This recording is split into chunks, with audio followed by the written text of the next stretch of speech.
Fishing. One of the most relaxing pastimes on earth. At least in my humble opinion, that is.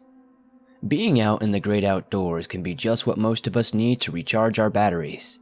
But it seems not everyone who leaves their home in a quest for relaxation find it. These subscribers sent in their allegedly true, creepiest experiences while fishing. If you have a story you'd like to share in a future video, whether it be fishing, camping, or something else, be sure to send it in at swampdweller.net. I would love to share your story. Be sure to hit that like button and subscribe if you haven't yet, and strap back for these scary as hell stories.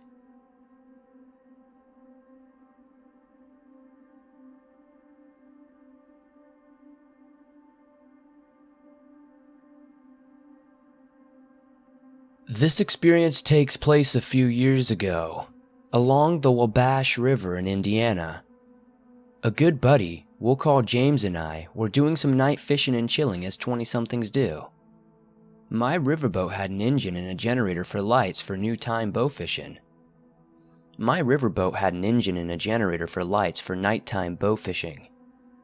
On this night, we went to a different area, somewhere new, we hadn't been to before. It's important to note that we're both experienced fishermen and have been fishing our whole lives. After getting the boat in the river, we ate some of the snacks we packed as we planned on being out all night. After a bit, we sat silently, staring at our poles, lights on with the generator, watching closely to see if we'd get a bite. It was about 2 in the morning when the generator began overheating. Something I found odd as it was brand new. Shutting it off to let it cool down, we drifted in silence down the river. This was when James and I first heard splashing along the banks. Thinking it was just a coon, we flashed lights toward the direction of the splashing. But to our shock, we were met with a black figure with glowing red eyes. I wasn't sure what I was looking at, but the figure began walking towards our direction through the river, at which point James grabbed the .40 caliber and began firing. We hit the thing at least once, at which point it let out a blood-curdling scream.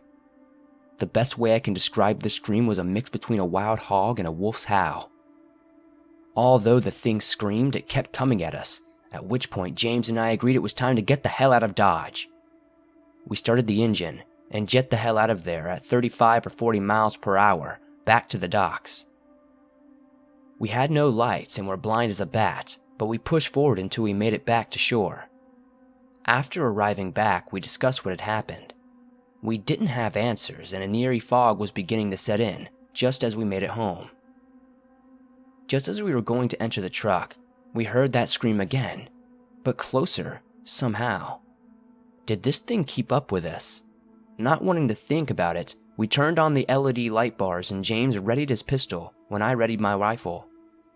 After a few seconds of tense silence, we got in the truck and drove away, no longer wanting to wait around and give this thing a chance to reach us. This was the last time I ever went nighttime fishing on the river. Just to be sure I was never tempted, I even sold my riverboat. I do miss fishing on the river, but I remember that night like it was yesterday. Those glowing red eyes still pierce my thoughts at night.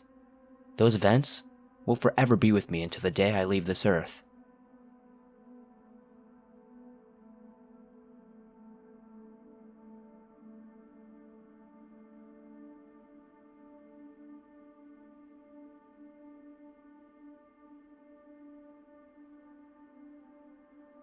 I'm 19 now, and this took place when I was 11 or 12 years of age. I've lived in Florida my entire life, born and raised here, and for the most part, the people are lovely here. That is, as long as it's still daylight. The night crowd is far less hospitable, and unfortunately, that is what my story is about. It was around 7 at night when my friends asked if I wanted to go fishing. Excited, I was like, sure. It sounded like a great time. Night fishing with my buddies. My mother let me go and I was excited to fish this pond near some apartments we lived at. This decision, however, was a mistake.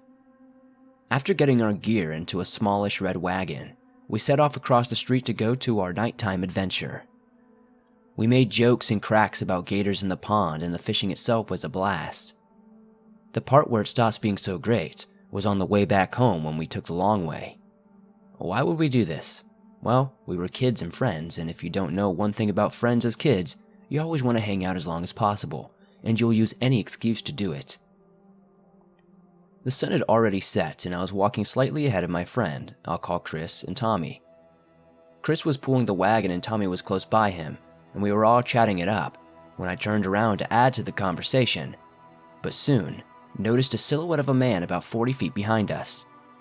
I was a bit unsettled and surprised, as all that was down there was grass and fences, and no one ever took this way. I informed Chris and Tommy someone was following us, but they just brushed it off, not believing me at first. I imagine they thought I was trying to scare them and get them to look behind them. I kept insisting someone was following behind us till they finally got the hint and looked behind. It was at this point I realized the silhouette of the man was now only 25 feet behind us. My friends' faces grew pale and even more filled with fear as suddenly the man began running towards us. I yelled for them to run, and when looking back I saw our stalker's face. I'll never forget his face as long as I live. He was in his mid-40s, average height, and had the most terrifyingly angry-looking face I've ever seen. We slipped through a fence and into an unknown backyard before pounding on the first door we found. An older gentleman opened his door and asked what was wrong. After telling him our story, he told us to hide behind his car and he'd find this man and talk to him. He was gone for maybe 7 minutes, but it felt like hours when he finally returned. He explained to us the guy saw our wagon and thought we stole something. The older man didn't seem to believe the guy's story, and neither did we. We returned home and never told our parents anything. We were afraid we'd get in trouble if we did. And after that, we never went night fishing again.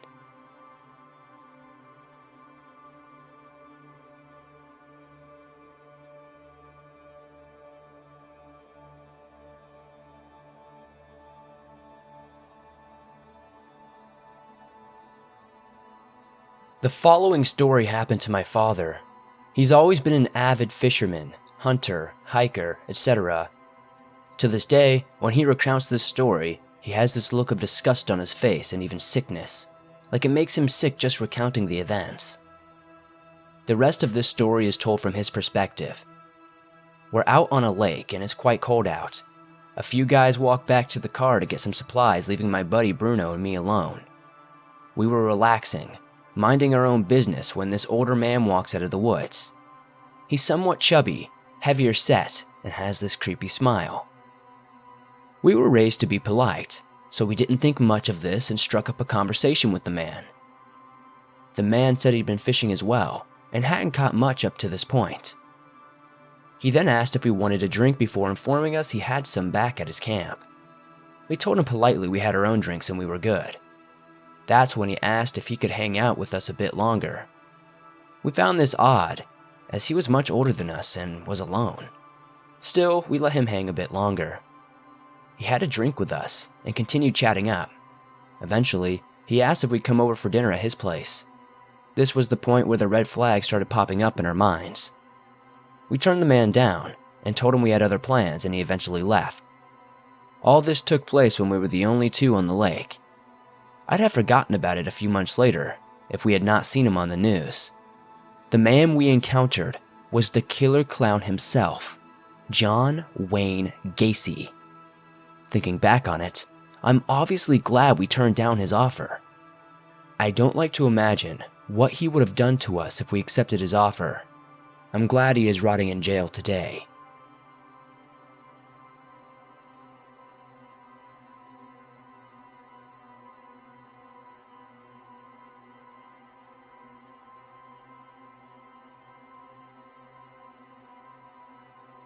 Several years ago, my dad was in town on a break from work. My brothers, my dad, and myself decided to go on a fishing trip up to one of my favorite mountains, the Grand Mesa National Forest. On the way up, my brothers had made a joke about Bigfoot. Now you can obviously see where this tale is going. It wasn't uncommon for us to bring up the subject of Bigfoot, as we always talked about it when we were younger, and we were all fascinated by it. Upon the subject being broached, my brother had said something along the lines of an encounter that he had had. I was confused and instantly asked what they were talking about. And so, our story begins. For the sake of anonymity, I'll call my dad Wayne for this story. The town we live in is the very same that my dad had grown up in. Back when my dad was younger, he and his friends decided to go late-night catfishing right off the Colorado River. They did their fishing right off the bank and had a nice fire going, drinking beers and talking about girls and who knows what else. About an hour into their late-night fishing trip, they heard a very loud splash in the water. Right away, one of the first things they had thought that it must be a beaver slapping its tail in the water. Not long after that, another loud splash but closer came. "That sounded like a rock," one of them stated. My dad and his friends walked to the edge of the water. They scanned parts of the bank not hidden in the foliage. Dad, in particular, looked in the river itself and the bank on the opposing side. Though in the middle of the night, the moonlight cast some light. Light enough that my dad could see movement directly across from them on the other side of the river, though it was in a dark shadow. At that instant, a large rock landed just short of my dad's feet, splashing him and his friend Chuck. Instantly, Dad knew that it, astonishingly, came from the other side of the river. For this spot in the Colorado River is well over 400 feet wide. I don't know how many of you have tried to throw a golf ball-sized rock that distance, but it's simply not that easy. As my dad and his friends were staring across, unable to detect the source of the rock thrower, another stone hurled directly at them. The group scattered as it hit the soil between the four of them. One of them grabbed the cobblestone, using both hands to do so. Slowly, they all went back to the fire. There was a moment of silence, as none of them knew how to react. Finally, Lopez spoke. "Who the hell can throw a rock that big across the river?" An obvious question, but one they were all thinking. A few months passed and it seemed to stop. They began to loosen up a bit, enjoying their beer and almost getting to the point of laughing the incident off, when out of nowhere John screamed, "Wayne, duck!" Dad dodged to the side as yet another large stone came all the way across and hit their fire pit. That was enough. Dad and his friends withdrew their fishing poles, jumped in the truck and left. They had talked a few times trying to figure out what it was that possibly could have been doing that. The verdict, finally being some kids, must have come up with some sort of catapult, and they were just too well hidden for them to see. Though, Dad never really liked that explanation.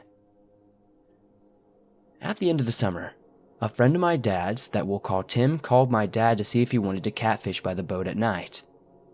Tim had gotten a new aluminum boat that he kept wanting to fish out of. Reluctantly, my dad accepted since he had turned him down all summer long to hang with him.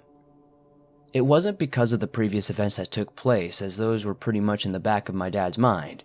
No, Tim, even though a friend, got on his nerves. It had been a full moon that night, so they decided to hit the river with the boat. Most of the night was pretty uneventful. They caught a few fish and had a few laughs, and obviously had a few beers. It was the last leg of their journey, when out of nowhere, something hit the boat. It made a very loud ping that shook both of them awake. "What the?" was all Tim could get out before there was a loud splash in front of the boat. They both looked around, and it was there that my dad spotted it. On the south side of the river was a large silhouette. The river's pace had them just drifting along, but the moon and sky were so clear my dad could see the figure of whoever or whatever it was. The large silhouette bent over, grabbed another rock, and hurled it their way, striking the boat. Enough had been enough. My dad was not sure what to think, reached down and grabbed his .38 revolver. He knelt on one knee, aiming the pistol at the figure. It seemed not to care as it just kept moving, staying at the same pace as the boat. When it went down again, presumably to grab a rock, my dad fired a shot in the air. The figure rose suddenly. In the same awkward motion, it hurled another rock going over the boat. The rock landed just behind the boat with a splash. My dad, fed up, fired again, this time in front of the shadowy figure, not trying to hit it, but definitely trying to scare it. It didn't work. However, as the figure stayed side by side with them, Tim, being the cowardly type he is, was freaking out, but my dad was also scared, He also was definitely curious as to just what the hell that thing was, and why they had been messing with them.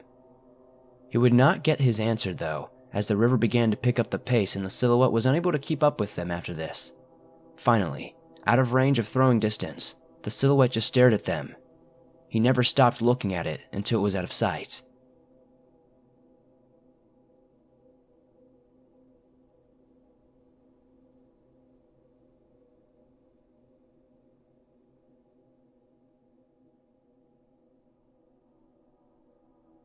This story comes from my uncle, who used to be a big fisherman. I can't remember a time he wasn't fishing or planning to go fishing. We weren't very close, but he did tell me the story before he passed. I will tell this in the first person, the way he told it to me. One day back in 2000, I was climbing in my boat for a fishing trip. This was nothing new as I am constantly fishing. My boat is a decent-sized boat with a room in the bottom. The day went well, and I caught loads of fish. At around midnight, I called it a night. I lay down, listening to the waves swishing in the sea around me. I woke up to a giant sound in the water. I can see underwater a little bit through the window in my room, but of course, it was too dark to see. I checked my phone. It is now 3 in the morning. I really didn't want to go up and look, but my curiosity got the best of me. I sighed and climbed up the stairs. When I got to the top deck, I didn't see anything. Annoyed, I started back down the stairs, when suddenly, another huge splash occurred. The sound scared me so much I fell down the stairs. I stood up and immediately fell back down. My ankle was sprained. I went back up the stairs and looked over the edge, and that's when I saw it. A silhouette, at least 10 feet long. My first thought that it was a shark. I quickly changed my mind when it went under my boat. It must have bumped my boat because the giant boat started rocking like a steam-powered train. I fell down and gripping my throbbing ankle, I could barely even get back up. Once I made it, I looked down. Suddenly, this giant thing rose up out of the water. It looked like it came straight out of the Viking legends. It made a horrible rumbling sound and disappeared back into the water. I don't know what I saw that day. I truly believe that I narrowly escaped death, and I've never seen anything like it to this day. Sometimes, the monsters you read about in books and historical folklore might just be real, and you can call me crazy, but I know what I saw that night, and you can never change my mind.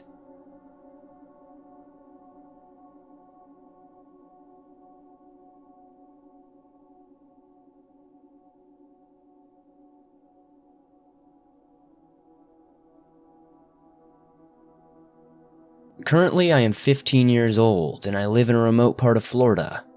But back when I was 13, I would always go hiking in the woods with my friends. To start this off, my name is Blake and the other person who witnessed this alongside me was Liam.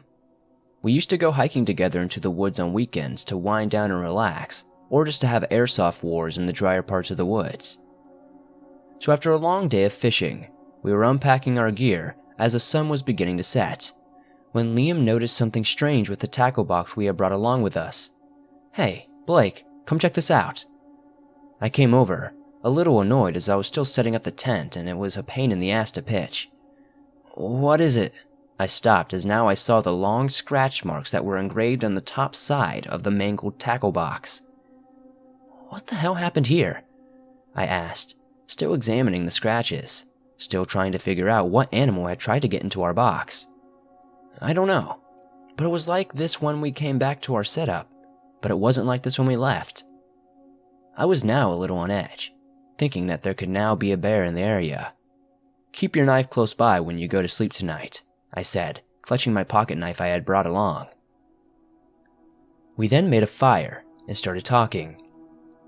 After a little while, the thoughts of earlier had drifted to the back of my mind, until we both heard what sounded like footsteps of an animal coming from the underbrush. We both looked over at the source of the noise, thinking about what it could be. Those footsteps were too loud to be anything like a raccoon or a squirrel, so we had our knives out, just in case it was a predator stalking us. But what emerged from the underbrush still haunts me to this day. A tall, thin, pale-looking creature made itself known to us. It had claws that were bigger than any that I had ever seen. It didn't have any eyes that I could see, only dark pits of where the eyes should be, but I knew somehow it was staring at us. It then made this ear-piercing shriek and started running straight at us. I then did the only logical thing I thought to do and threw the tackle box at it in a quick attempt to distract it. As soon as the box hit the creature, Liam and I made a mad dash towards the bathroom building that was in the camping area, and we locked ourselves in there. We didn't get an ounce of sleep that night, still hearing the wild pattering circling the building and occasionally hearing the creatures shrieking and clawing at the outside walls of the little building we were in. Honestly, I was afraid that it was going to come through the door at any given second. We had stopped hearing the shrieking and the wild pattering noise outside after a while, but we still waited to go outside until the sun rose, just in case it would be there waiting for us. When we did emerge from our temporary safe haven, we saw claw marks all over the door and the walls of the little building. We then made our way back to our camp slowly and hesitantly. When we had gotten back, everything was destroyed and thrown everywhere. We then turned around and gotten out of there as quickly as we possibly could, not wanting whatever that thing was to return.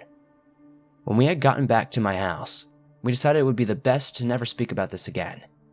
These events are terrifying. I think that we had saw something weird. When I looked stuff up online after this encounter, I found things called the Rake and Skinwalkers. Not sure if these things roam Florida, but it could be. I also think it might be a fleshgate of some sort. But I'll tell you this, I'll never forget those dark eyes staring into my soul.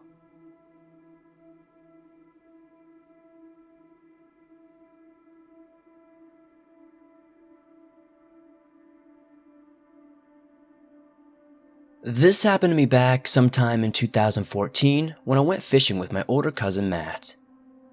Me and Matt were never really as close to each other as he was with my older brothers, so he decided to take me on a fishing trip so we can chill and just bond a little more.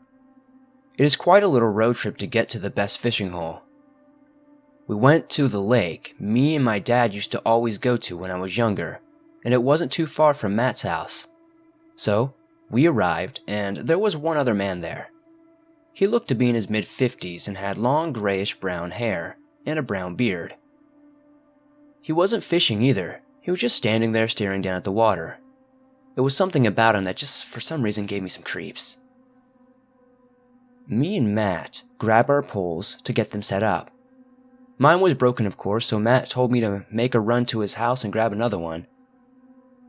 I didn't feel good about this because that would mean I would have to be stuck alone at this strange spot with this strange man. But after all, I'm a 16-year-old male and I didn't want to seem like a chicken. I told him okay and he said it'd only be 15 minutes. Then he got on his car and headed off. About a minute or so later, I can see the man staring at me from the corner of my eye. This gave me an uneasy feeling, so I glanced over and sure enough, he's staring directly at me, giving off a creepy smile. "Nice day we're having," I say, just to kill the awkwardness. He just nods his head and keeps smiling. Not a kind smile. One of those smiles that just feels downright evil. I pull my phone out and scroll through Facebook until I hear a whisper. I look over and the man's waving me in his direction, telling me to come over to him. I asked him what's up and he just kept motioning me over towards him. I get up and walk over towards him and he says, "You want to see pictures of my daughter?" Sure, I guess," I reply, confused and creeped out. He pulls out a picture of a young girl around 15 and says, "Pretty, ain't she?" I replied with, "Yes, she's pretty." Then he smiles. Then he tells me in detail how he raped her and how she makes him hard. Then he starts to tell me how he killed his wife and beat her. At this point, I'm creeped out and just hoping Matt would hurry his ass up. I walk over to where I was and sit back down.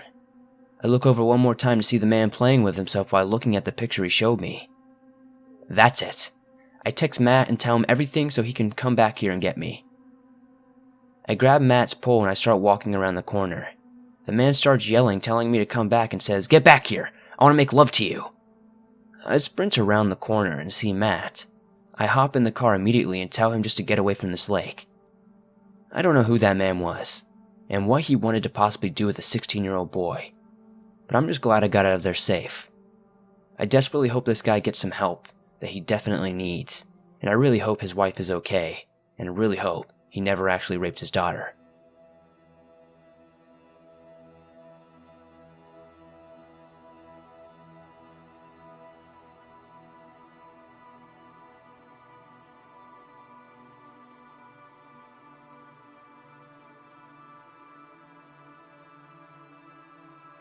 For a bit of backstory, I live in the United Kingdom. Here, carp fishing is the most popular form of freshwater fishing, and I love it. I was fishing on a private lake in the middle of a dense, old woodland. The sort of trees you might find in a haunted woods in a fantasy film. The lake itself was an old estate lake that used to be a rich person's land. However, only a very small part of the original manor even remains up.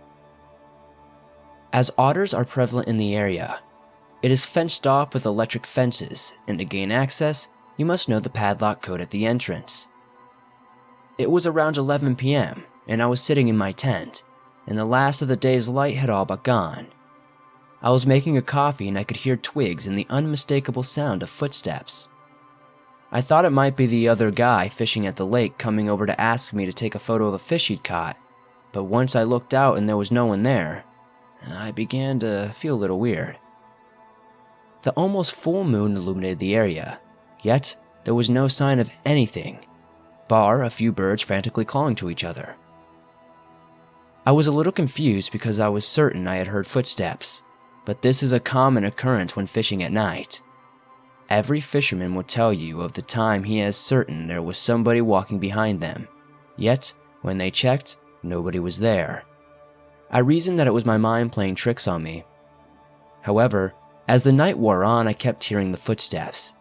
Every time they seemed to be louder than the last. Now, I'm not a small guy and I'm not spooked easily, so I was getting annoyed at it. I turned my head and torch and shone it around, asking who was there.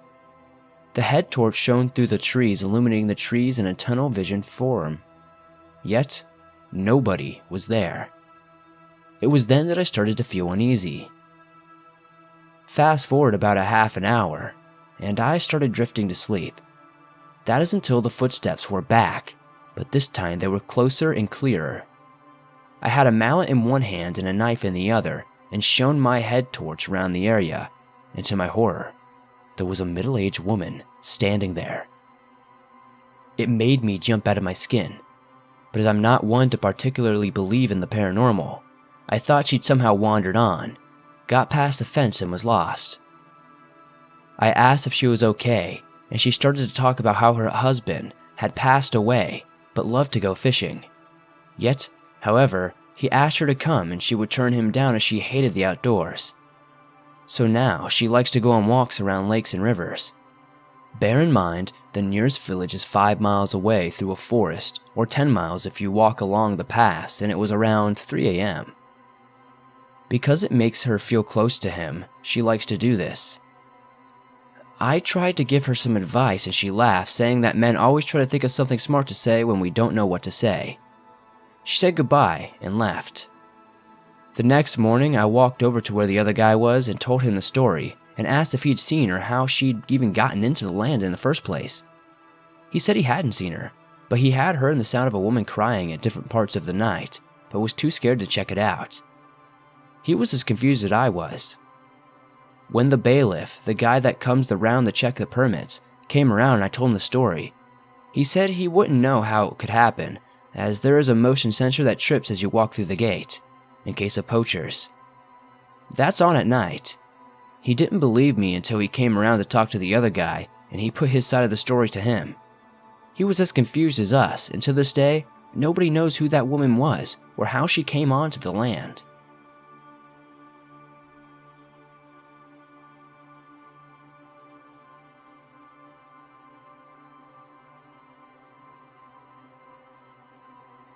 Thanks for watching. It is much appreciated to see you made it all the way to the end. If you enjoyed this video, be sure to give it a like, as it helps me out a ton. If you're new to the swamp, why not subscribe and turn on notifications to never miss a new video. I upload them almost every single day on all things natural and supernatural. These allegedly true experiences while fishing are honestly freaky as hell. If you have a story you'd like to share in a future video, whether it be a fishing story or something entirely different, send it in at swampdweller.net. I'd love to share your story here with everyone in the swamp. A lot of you ask me how you can contact me outside of YouTube, and honestly, the best way to talk to me outside of YouTube would be through Twitter, which you can find at iSwampDweller, or on Instagram, which is SwampDwellerOfficial. I would love to talk to you guys and get to know all of you, so be sure to follow me there and talk to me. I'll see you guys soon with another creepy video.